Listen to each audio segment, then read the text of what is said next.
Just wanted to provide you all an update on our ongoing efforts on Hurricane Ida. The President and his Homeland Security team are closely monitoring the impacts of Hurricane Ida as damage assessments continue. He has made clear that the state, tribal, and local officials who have requests for anything have our full support, and we are, of course, in close contact. Today, the FEMA administrator and the American Red Cross director are in Louisiana to meet with the governor and survey the damage from Hurricane Ida. Administrator Criswell will travel to Mississippi tomorrow to meet with state officials. And as Ida continues to move to the northeast, we expect heavy rain to continue. There's life-threatening flash flooding that remains a threat in West Virginia, Pennsylvania, D.C., and elsewhere. In the Gulf Coast, search and rescue efforts are underway. 12 urban search and rescue teams are currently operational in Louisiana to support state and local efforts. The Coast Guard has been doing overhead flights, including in Grand Isle, to search for anyone in need of assistance. So far, urban search and rescue teams have assisted over hundreds of survivors, and their work continues. We're also in regular contact, which is a huge priority for people in the region, with private electricity companies to ensure they have the resources they need as they work to restore power in Louisiana and Mississippi, where more than 1.1 million customers remain without electricity. We've seen some people in Mississippi get electricity back, and we're hopeful we'll see continued improvements. There are more than 25,000 linemen from 32 states and D.C. in the region racing to restore power. And FEMA has staged nearly 250 generators in the region to support impacted areas. We're going to get more generators to the area to get more power to the emergency services that need it the most. We also want to make sure that individuals in the impacted areas of Louisiana know they can apply for federal assistance. We would encourage anyone in need of assistance to visit disasterassistance.gov or call 1-800-621-FEMA. As of this morning, 48 shelters are open in affected areas throughout the Gulf Coast. FEMA has staged more than 4.4 million meals, 3.2 million liters of water, and more than 124,000 tarps in the region. And additional ambulance crews have been transported to Louisiana and Mississippi. The Department of Transportation also issued a regional emergency declaration for states including Alabama, Arkansas, Louisiana, Mississippi, Tennessee, and Texas, providing flexibility for transporting fuel as well as essential items like food, water, and power restoration equipment to support emergency relief efforts. And today we have two additional actions to announce to increase the availability of gasoline and ease price pressures. First, the department will extend and amend an emergency declaration that offers temporary flexibility to how many hours a truck driver can drive. This applies nationally to goods that support the COVID-19 response and will now include gasoline and other types of fuel, building materials, medical supplies, and food. Because the hurricane is hitting a region that is a key center of the nation's oil production and refining infrastructure, this waiver should help reduce the risk of gasoline shortages or price increases stemming from the hurricane. DOT's top priority remains safety, and this waiver is accompanied by additional safety-related reporting requirements to allow the department to monitor driver working hours. And second, the EPA has approved emergency fuel waivers for Louisiana and Mississippi, effective immediately, which will expand the supply of gasoline that can be sold in these two states and increase availability at this critical time. We are continuing to assess, and we'll continue to provide you all updates. Why don't you kick it off, Josh? Good to see you. Good to see you. Thanks, Jen. Two subjects. First, on Afghanistan. The president said that any additional evacuations will go through diplomatic channels and that the United States has leverage over the Taliban.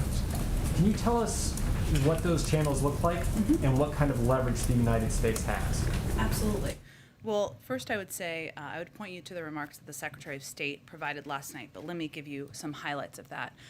We have enormous leverage over the Taliban, including access to the global marketplace. That's not a small, it's not a small piece of leverage. And in order to gain access to the global marketplace, we're going to be watching closely, as will the global community. I would note that yesterday the UN Security Council also passed a resolution that made clear to what the expectation is in terms of safe travel and evacuation, or departure, I should say, of individuals who want to leave Afghanistan. And nearly half of the countries in the world have also signed on to a statement making clear that is the expectation. That's the diplomatic side, and the other diplomatic components that our Secretary of State will be focused on include establishing a presence in Doha, which is already underway, which is a place where we will be able to operate from diplomatically. So we can have access with consular officers and diplomats who can engage with American citizens or others, our Afghan partners who want to depart. we're working to set that up now. The other piece is engagement with the Taliban, which will continue through our ongoing channels that we have with the Taliban on the diplomatic front. The other piece of this, which is very important, is operational, which is opening the airport and regional airports, and also ensuring that there is overland travel that is possible, which means being able to leave across borders. And the president touched on this in his statement. On the airport front, the more specific piece we're working on with the Qataris and the Turks, who are important partners here, is getting the civilian side of the airport up and operational again, so that we can use that not just for flights for people to depart, but also for humanitarian assistance, which we would work through programs like the World Food Program and others to distribute. So there are a number of channels. This is a priority the Secretary of State will be leading. They'll continue to provide updates, and we're hoping to make progress in the coming days. And secondly, on the economy, you were asked the other day about the expiration of the extended unemployment benefits. We know that black unemployment in this country is above 8%. It's above 7% in New York, Nevada, Illinois, California. With the expiration, how do you ensure that people in those places still get the support and aid they need?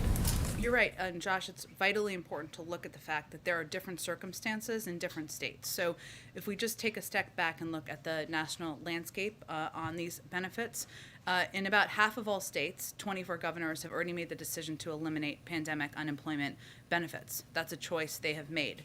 In the remaining 26 states, unemployment levels vary pretty widely, from 3% to 7%, and half of these remaining states have unemployment rates that are already less than 5%. So there are differing needs in different states, and governors are making different decisions.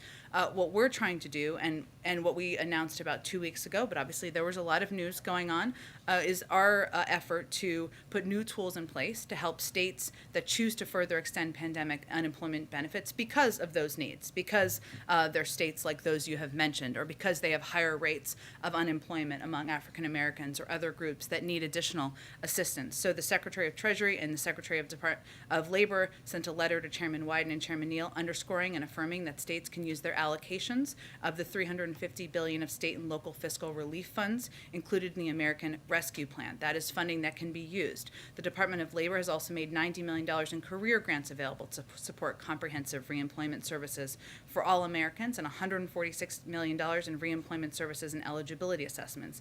And the Department of Labor also sent a letter just last week to states with information about how to leverage existing UI program infrastructure to deliver ongoing support to unemployed workers. We have also been engaging directly with states. We've been engaged now with about 30 states and counting to talk about what their specific needs are and how programs that are available can be eligible to people in their states.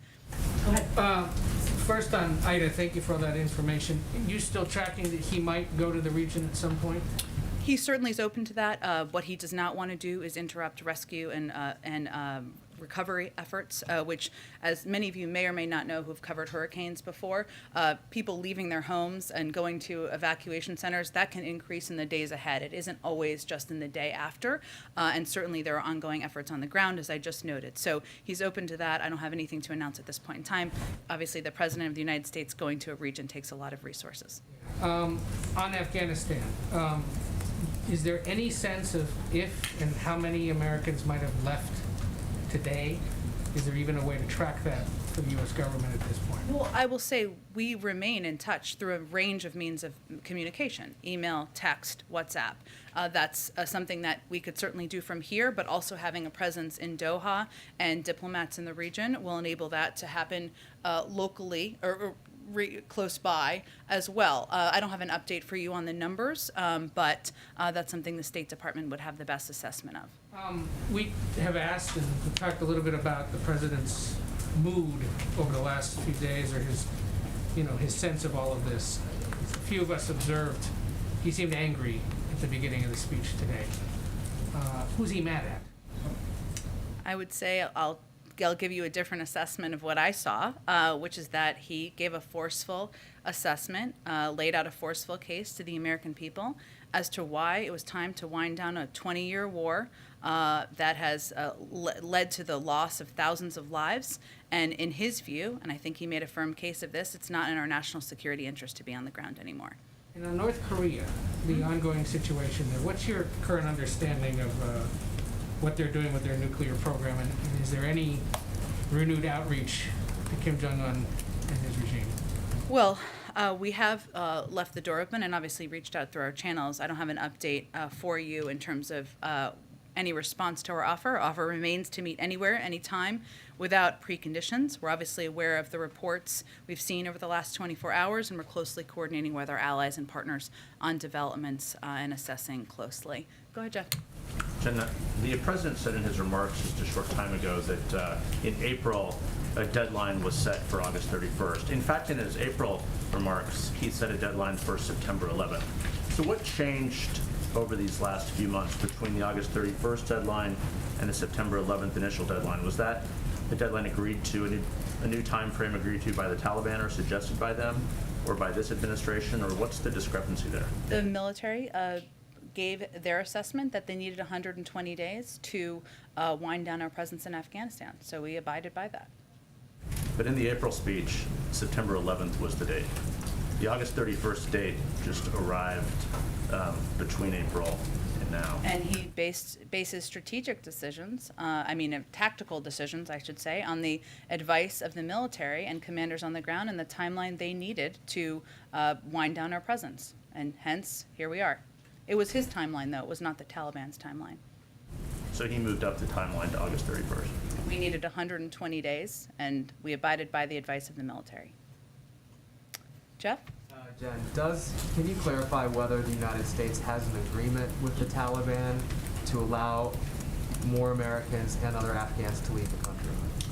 Well, I will say, Jeff, that it is not just our expectation, but also the expectation of 100 countries around the world, the UN Security Council and others, that the Taliban will abide by what they committed to last Friday, which is the ability of people to leave Afghanistan should they choose to leave.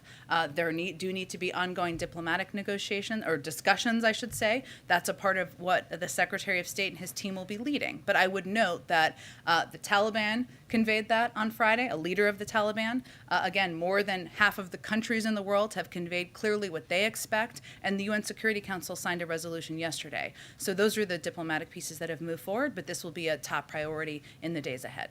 The president was critical today and has been critical of former President Trump's deal with the Taliban. Given that, I'm wondering if this administration or if this president gave any consideration to not holding on to former President Trump's special envoy to Afghanistan, who stayed on.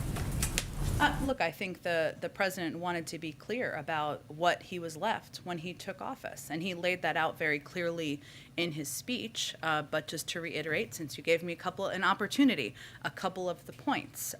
When the president took office, there was a deadline that was just 3 months away that included, for May 1st, that included no requirement that the Taliban work out a cooperative governing agreement with the Afghan government. It did release 5,000 prisoners last year, including some of the Taliban's top war commanders. So the president was walking into that circumstance.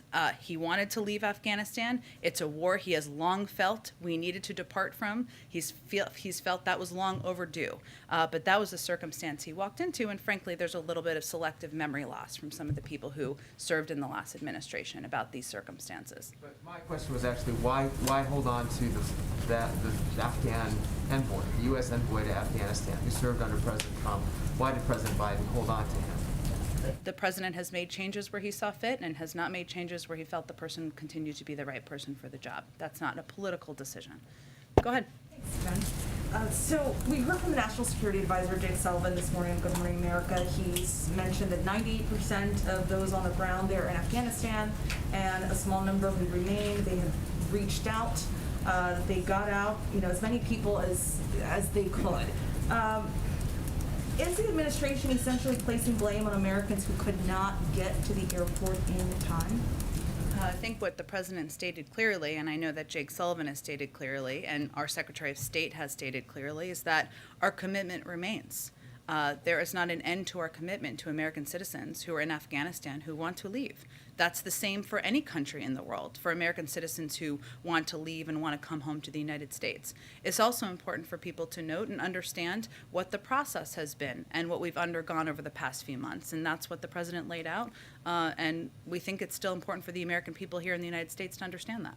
One on Al-Qaeda. So we heard from the president a few moments ago saying that one of the main reasons to go into this war, was to get Al-Qaeda. We have heard that Osama bin Laden's security chief has reportedly returned to Afghanistan and has been seen in public. Do you still believe, or does the administration believe, that Al-Qaeda is no longer a threat to America? And given the ISIS attacks that we've seen in the last week, how confident is the administration that Afghanistan isn't already a safe haven for terrorists? Well, I think first there is a very big difference between terrorists' ability to attack U.S. troops in Kabul and to attack the homeland. And we do not assess that any terrorist group on the ground has the ability to attack the homeland in the United States.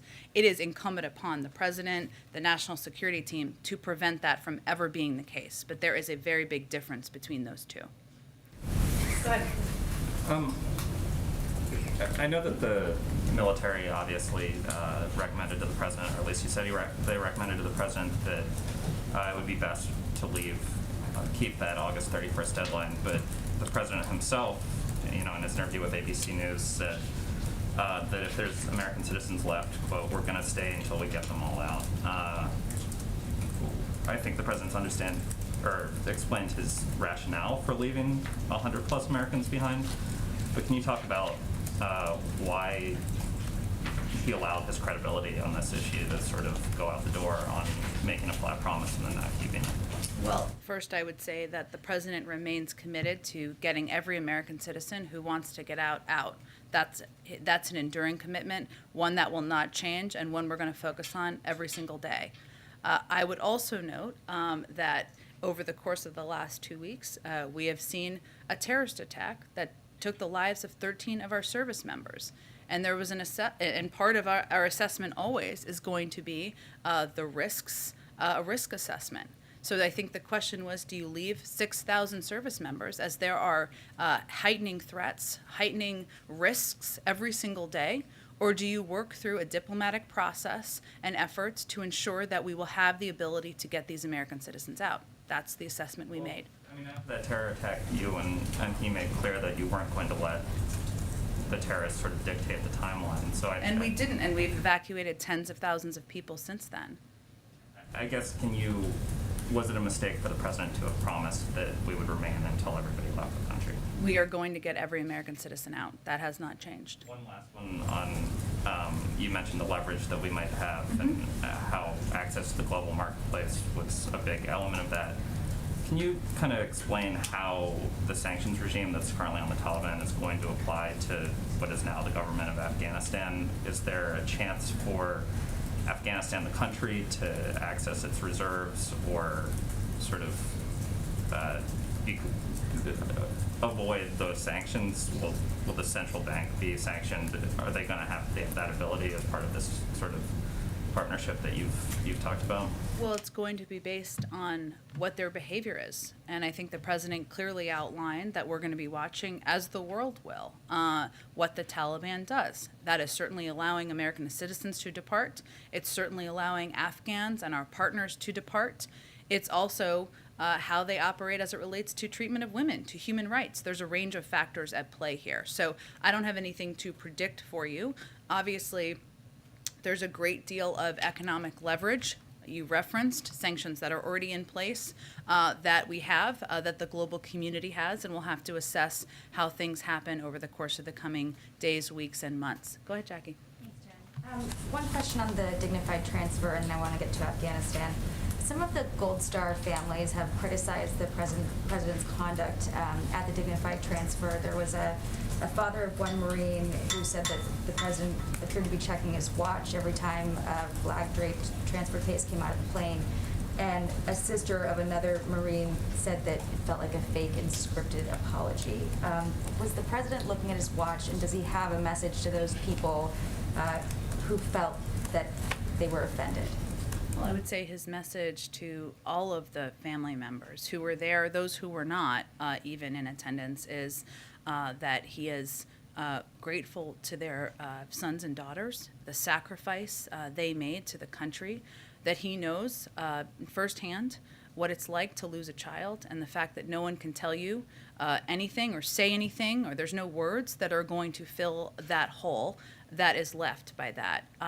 He's not going to speak to, and I'm not going to speak to, the private conversations. Of course, they have the right to convey whatever they would like. But I will tell you from spending a lot of time with him over the past couple of days that he was deeply impacted by these family members who he met just 2 days ago, that he talks about them frequently in meetings, and the incredible service and sacrifice of their sons and daughters.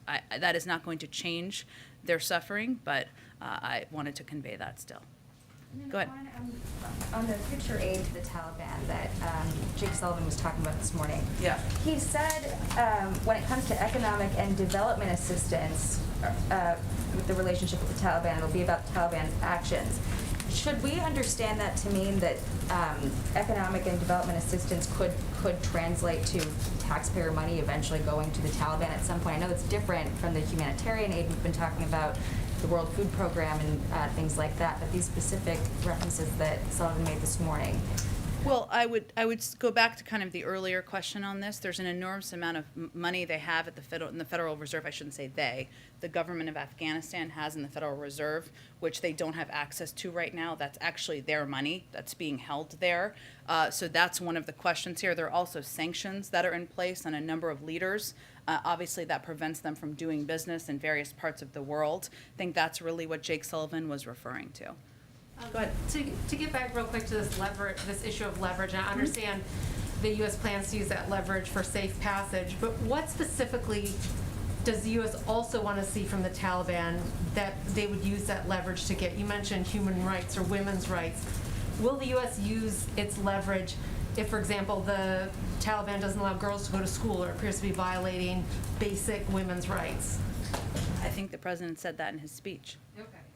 So things like access to the global marketplace would be contingent on girls being able to go to school, fundamental women's rights. I'm not here to outline specific parameters for you, but what I can tell you broadly is that human rights, women's rights are certainly what the United States and also the global community will be looking at.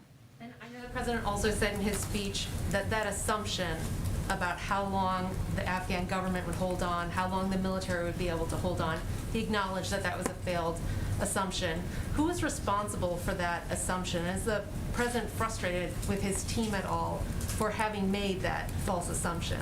We don't have the luxury of being frustrated. Our focus right now is on continuing to move forward on our diplomatic efforts and continuing to do everything we can to get our Afghan partners and American citizens out, and to get Afghans who have fought by our side safely settled in the United States and third countries around the world. Go ahead. Was that like a military assumption, though, or was that an assumption coming I from don't the think intelligence anyone community? assessed that they would collapse as quickly as they did. Anyone in this room, anyone in the region, anyone anywhere in the world. If you have anyone who did, I'd be surprised. Go ahead. Thanks, Jen. The Afghan interpreter who helped rescue then Senator Joe Biden when he was stranded 13 years ago in Afghanistan is now in hiding. He told the Wall Street Journal, "Hello, Mr. President, save me and my family, don't forget me." What's your response to him, and why is he and other Afghan allies like him still in the country if the president believes, as he said today, that the mission was an extraordinary success? Well, I would say first, our message to him is thank you for fighting by our side for the last 20 years. Thank you for the role you played in helping a number of my favorite people out of a snowstorm, and for all of the work you did. And our commitment is enduring, not just to American citizens, but to our Afghan partners who have fought by our side. And our efforts and our focus right now is, as you heard General McKenzie say and others say over the last 24 hours, is to the diplomatic phase. We will get you out. We will honor your service, and we're committed to doing exactly that. Go ahead. Thanks so much, Jen. Just to build on some of the things my colleagues were saying, President Biden said Americans who were given multiple chances to leave, dating back several months, but things, as you just noted, changed dramatically in the last few weeks. My question is, how many of those families said they wanted to stay in Afghanistan in the last few weeks, 2-3 weeks? And is it really fair to say, for the president to say, that they didn't leave when they had the chance? As you just mentioned, no one expected the collapse as happened, and the president himself, for months, was publicly saying that the Taliban would not be running things, and also that this exit would be safe and organized. Well, I would say first that no one is placing blame here. I think it's important for people to understand, though, what the process has been. And while there are between 100 and 200 American citizens who have not yet departed, we have also evacuated more than 5,500 American citizens and their family members and 115,000 other people from Afghanistan. So more than 120,000 people made their way to the airport or was able to evacuate from the country. It is also very understandable, and I want to be very clear here, the vast majority, if not everyone, though the State Department would have to speak to this, who is still there, are dual citizens who have lived their entire lives in Afghanistan. This is about, I know this is hard for people to understand who grew up and live here. This is where they've lived. This is where their family members are. This is their communities. Maybe they own shops. Maybe they have 50 family members or 20 family members. This is not an easy decision to leave. We understand that. And what the president is saying is, if you decide to leave next week, if you decided 2 days ago and we couldn't get you out, we're going to get you out. And that's what his commitment is. Can I ask about the immigration system and the refugee situation?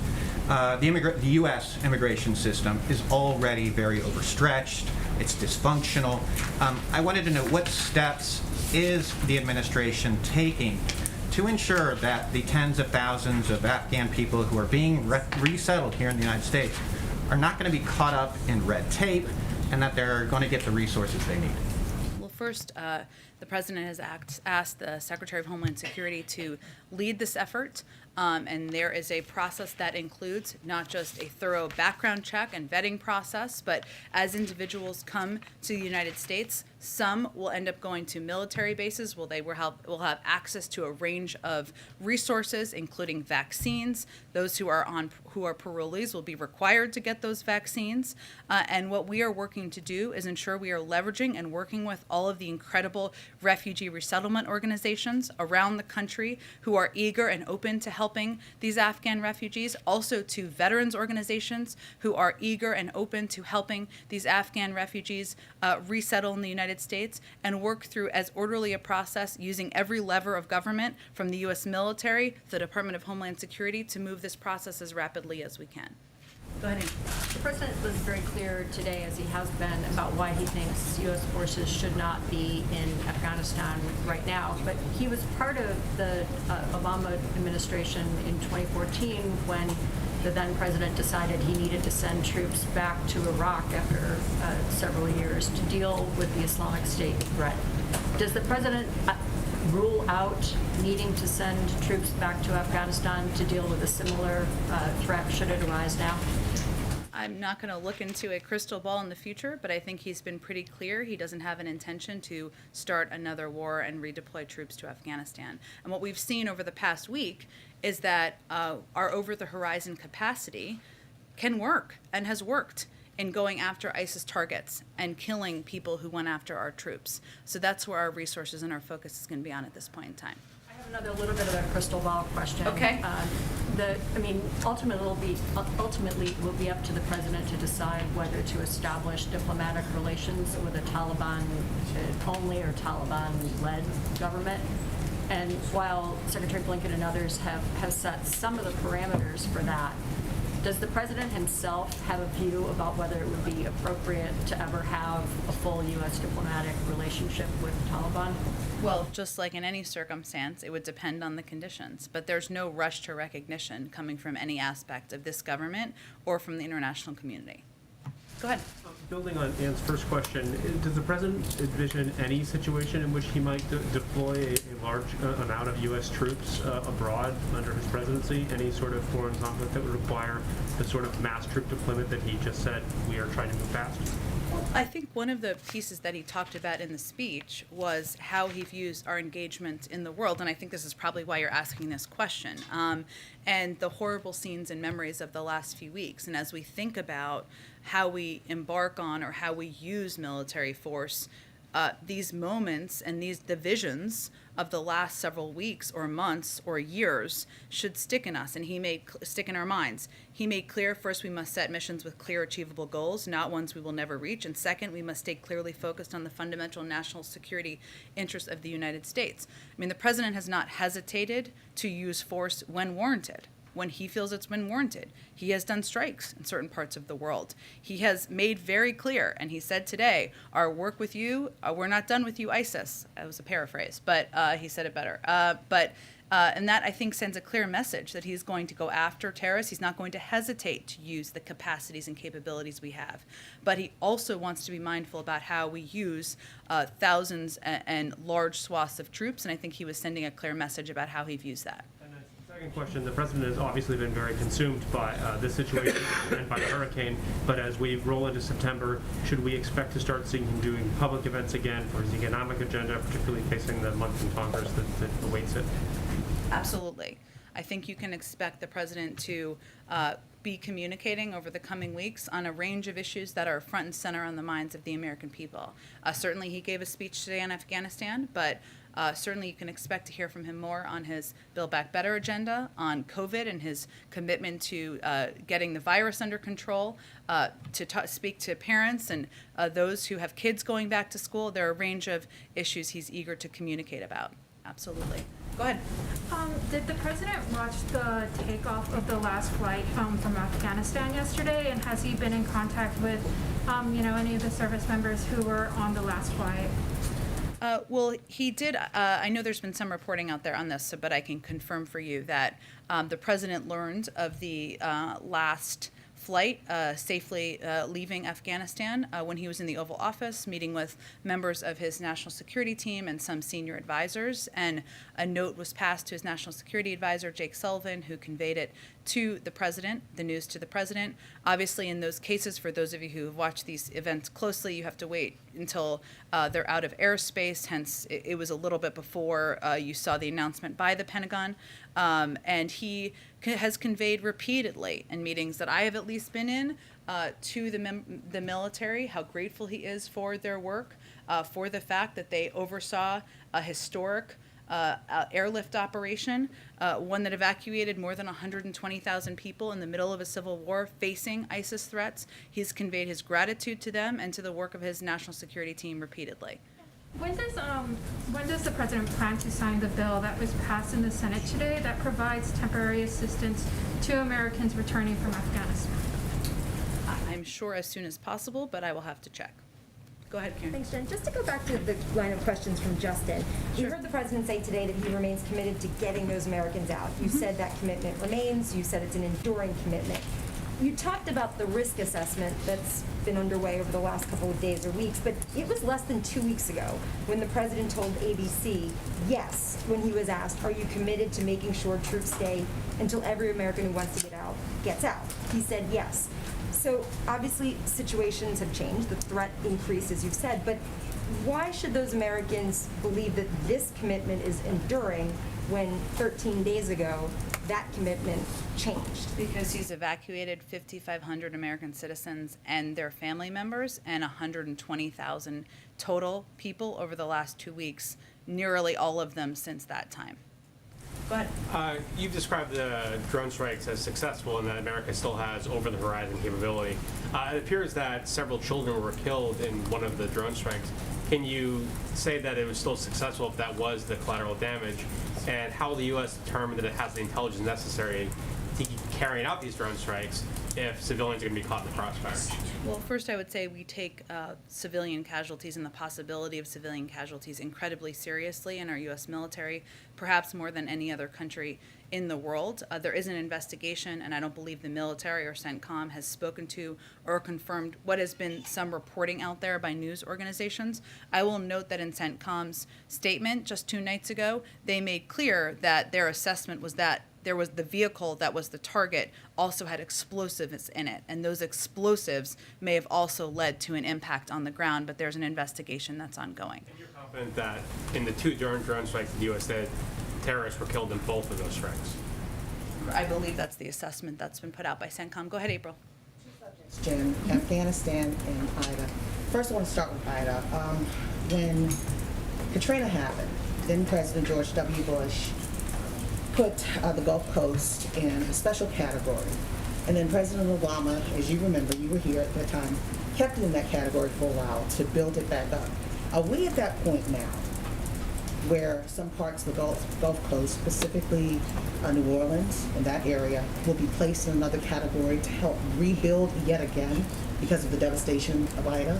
Well, April, I will say that we're only on a couple days into the storm. I know you've covered these, as you've referenced in the past, and we don't know how to assess yet all of the impacts. But what I think the people of the region and the Gulf Coast should look at to evaluate how committed the president is to this is all of the preemptive resources he put in place, all of those he sent to the region, and the number of resources he's continuing to deploy from the federal government. So I can't assess that at this point in time, but I can tell you that the president receives briefings about the hurricane every single day, sometimes more than once a day, and has been for several days, and he's committed to delivering on whatever the needs are to help the Gulf Coast recover.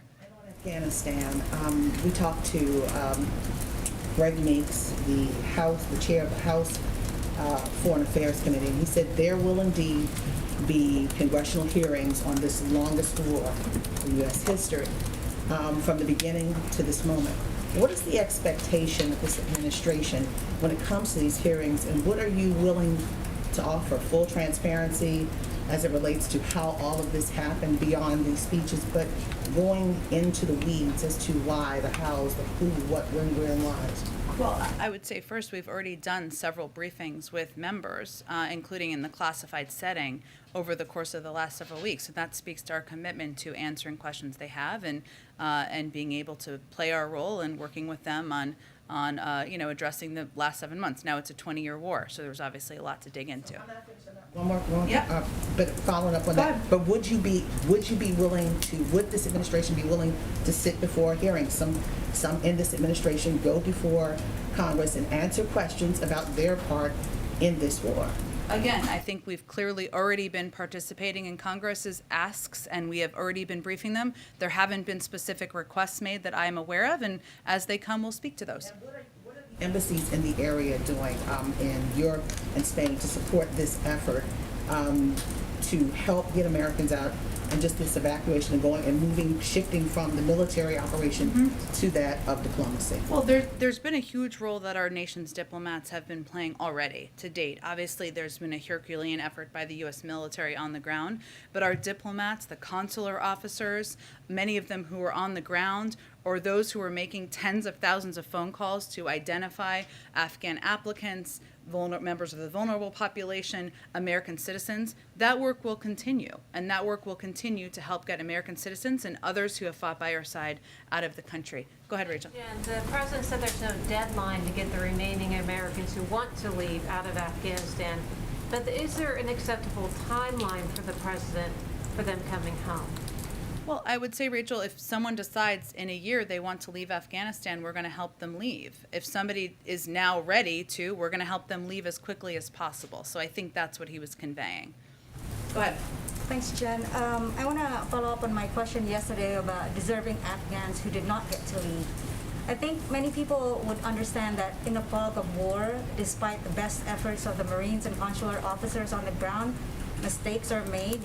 Marines could grab people or push people out of the gate because of a security threat, for example.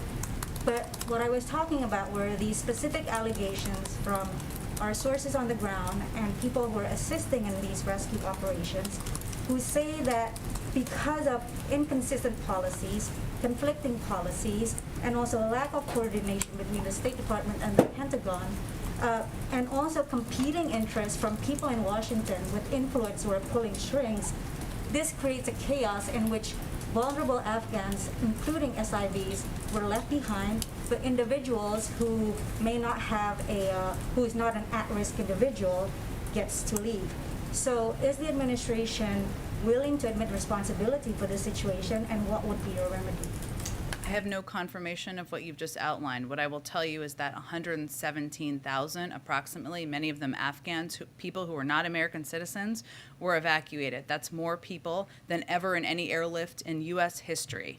And what our U.S. Marines and what our military did on the ground was work to evacuate as many people as humanly possible, as quickly as possible. And many of those people were SIV applicants. Many of them were green card holders. Obviously, we've given you the number of American citizens, and many of them were just people from the vulnerable populations who we were able to get out. But we are committed to continuing to work in a diplomatic manner to get more people out who want to evacuate. And I would reiterate that we've worked already to get support for a statement from 100 countries around the world to pass a UN Security Council resolution and to make clear to the Taliban that that's our expectation. Yamish, go ahead. Follow up with the lily pad countries agreement. Can you give us an overall picture of the structure of these agreements with these countries? What are we paying or providing them in return? And how do we deal with local resentment? And this would also apply to people around American bases who may feel concerned about the threat of either COVID or terrorist threat. How are we dealing with that? Well, what we're doing is we're relying on all of you to convey clearly what our COVID protocols are, what our security protocols are, what our vetting protocols are, and we're also communicating very closely with governors and leaders in the region. Every country has different agreements. This is not a quid pro quo situation. This is where the international community recognized the need of the Afghan people, and nearly 24 countries have met this moment to have a place where individuals who are leaving Afghanistan can be, some before they go to third countries, some before they come to the United States. Jamish, go ahead. I think we got to move on, Patsy. Go ahead. Thanks, Jen. My question, the president said that the U.S. should learn from its mistakes in the past. Does the president have any mistakes that he thinks he made during this withdrawal in Afghanistan that he wants to learn from? Well, I would say I think the president's been pretty clear that we all had an expectation that the Afghan National Security Forces would fight harder in the end, would fight against the Taliban. We all had an expectation that President Ghani would not flee the country. Those were not expectations that were clearly met. So you can spend a lot of time looking in the rearview mirror. What our focus now on is moving forward on our diplomatic effort, settling Afghan refugees, SIV applicants, and others who are coming to the United States, doing that in a very thorough and clear way, and also getting them settled in communities. That's what our focus has to be on. That he shouldn't have made those assumptions about the Afghan government? Is that the lesson for him then? Well, I think most people made that assumption, but I don't have any more for you. I only ask that because he said that the U.S. should learn from their mistakes, but if there's right, and he laid out clearly what he thinks they are over the past 20 years. And then a quick question on Louisiana. The governor said that he's worried that the power outages might start affecting the hospitals. Can you make any clarification on whether or not the FEMA can do anything more to help utility companies, and whether or not there's any sort of estimates on whether or not hospitals will be affected? Well, so initial reports from the local hospital distributor network indicate no supply chain disruptions, but he is right. I mean, this is an area where we are all watching, and this is why we are continuing to ensure there are necessary generators there, that we are engaged closely with health administrators and others about what their needs are and how we can deliver on them. One of the primary limiting factors on oxygen, which we don't see a shortage on, but is obviously an issue that we have to watch closely, is actually hazmat certified drivers. And what this is people who can drive around these oxygen tanks and facilities out to the hospital. So there's a number of pieces that we have to work through, and we are preparing in case there is a need in that regard. Thank you, Jen. Two quick follow-ups. Yesterday I asked about the Washington Post story that reported that the Taliban offered the United States control of Kabul, and instead the United States focused on the airport. Have you been able to review that report, and is it accurate? Well, I'm not going to speak to private conversations, but what I will tell you is that it obviously required the deployment of 6,000 U.S. military forces to secure the airport, given the Afghan National Security Forces collapsed from that protection. Our objective has never been, and the president's been very clear about this, having a military presence to control Kabul. So that's never been our objective. You've talked about how our commitment remains to these Americans, and you talked about how we're switching from a military effort to a diplomatic effort. For the Americans who are currently in hiding and who very much want to come home, not the other set, what is the administration's message to them? Should they try and head to the border? Should they try and book a flight out of there, or should they remain in hiding and hope that the diplomacy kicks in? Well, I would just note that we are in touch with a number of these Americans. Not every one, perhaps, but we are in touch. We are in touch with as many of them who we can make contact with through a range of means. That continues. And what our focus is on now, and we'll have day-by-day updates, and this is a very fair and good question, is how can we ensure operationally that there are a range of options for people to be able to depart? Some of that may be over land, over borders. Some of that may be through airplanes. And so we're working again with the Qataris and the Turks on that. We're working to get the civilian side of the airport operational, but those are all pieces we're focused on. Is the administration preparing for worst case scenario in some circumstances, hostage situations? Look, our focus right now is on making clear to the Taliban and to others in Afghanistan that we are going to get these American citizens out, that we are going to hold them to that account, and that's our focus. Thanks, everyone. You're unrelated question. I'll be back tomorrow. You told me that yesterday. Can I ask, now that I have your attention, can I ask you one question?